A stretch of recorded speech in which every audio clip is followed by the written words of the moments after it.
अऊज़ु बिल्लाहि मिनश शैतानिर रजीम बिस्मिल्लाहिर रहमानिर रहीम।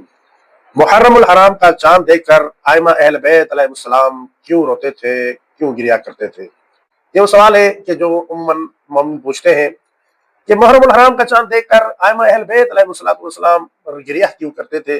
क्योंकि बहुत सी हमारे पास ऐसी रवायात है कि जिन रवायात से मालूम होता है कि जब मुहर्रमुल हराम का चांद नजर आता था तो आइमा अहले बैत अलैहिस्सलाम गिरिया करना शुरू कर देते थे, अज़ादारी करना शुरू कर देते थे।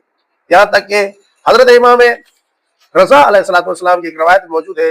मौला रजा अलैहिस्सलाम इरशाद फरमाते हैं, काना अभी इज़ा दखल अश-शहरुल मुहर्रम ला युरा ज़ाहिकन, कि जब भी मुहर्रमुल हराम का महीना दाखिल होता था तो मेरे वालिद मोहतरम को कोई भी हंसते हुए नहीं देखता था। यानी जैसे ही मुहर्रमुल हराम का चांद नजर आता तो हजरत इमाम मूसा काज़िम अलैहिस्सलाम गिरिया शुरू कर देते थे, आंसू बहाना शुरू कर देते थे। और मौला रजा अलैहिस्सलाम फरमाते हैं कि मुहर्रम का चांद देखकर मेरे वालिद मोहतरम हंसते नहीं थे, हंसना छोड़ देते थे। और फिर इमाम अलैहिस्सलाम ने इरशाद फरमाया, वकानतिल बाक़तु तग़लिब अलैहि हत्ता तमग़िया मिन्हु अशरतु अय्याम, कि ये जो गिरिया इमाम मूसा काज़िम अलैहिस्सलाम मुहर्रम का चांद देखकर शुरू करते थे, ये गिरिया जारी रखते थे।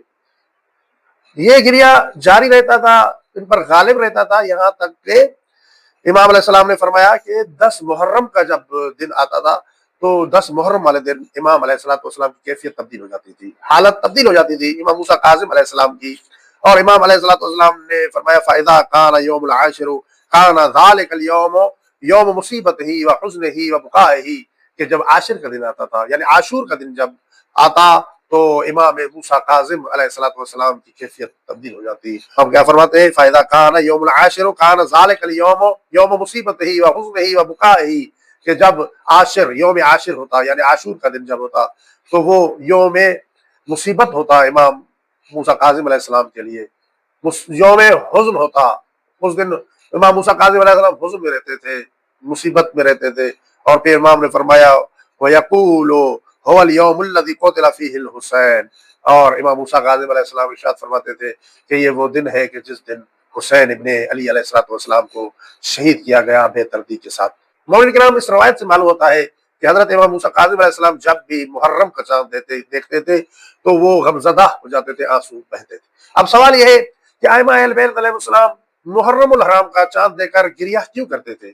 इसका सबब क्या था, इसकी वजह क्या थी? इस सिलसिले में अर्ज करूंगा कि आइमा अहले बैत अलैहिस्सलाम इस वजह से गिरिया करते थे मुहर्रमुल हराम का चांद देखकर, क्योंकि मुहर्रमुल हराम का चांद जैसे ही आइमा अहले बैत अलैहिस्सलाम की नजरों से गुजरता तो आइमा अहले बैत के सामने वो वाक़या करबला आ जाता था। करबला का जो वाक़या, जिस वाक़या करबला में इमाम मज़लूम करबला को बेदर्दी से शहीद किया गया, और नवासा रसूल के साथ साथ उनके अहले हरम के, जिन अहले हरम को कैदी बनाकर कभी कूफा के बाजार में लाया गया, तो कभी शाम के बाजार में, तो कभी दरबार कूफा में लाया गया, तो कभी शाम के दरबार में बेदर्दी के साथ लाया गया। ये तमाम मुसीबतें आइमा अहले बैत अलैहिस्सलाम की नजरों में आ जाती थी, जिसकी वजह से आइमा अहले बैत अलैहिस्सलाम जैसे ही चांद देखते मुहर्रम का तो उन पर गम और दुख छा जाता और वो मुसीबत ज़दा हो जाते।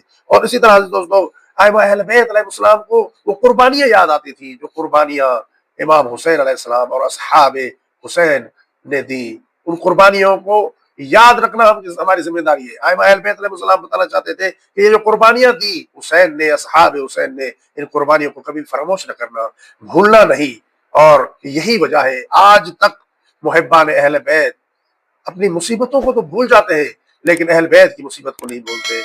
अपने बच्चों की मुसीबतों को भूल जाते हैं, अहल बैत की मुसीबत को नहीं भूलते। अपने घर की मुसीबत को भूल जाते हैं लेकिन अहल बैत की मुसीबत को नहीं भूलते, क्योंकि यही मुसीबत है, यही मसाइब थे कि जिन मसाइब की वजह से हमारे चौथे इमाम गिरिया किया करते थे।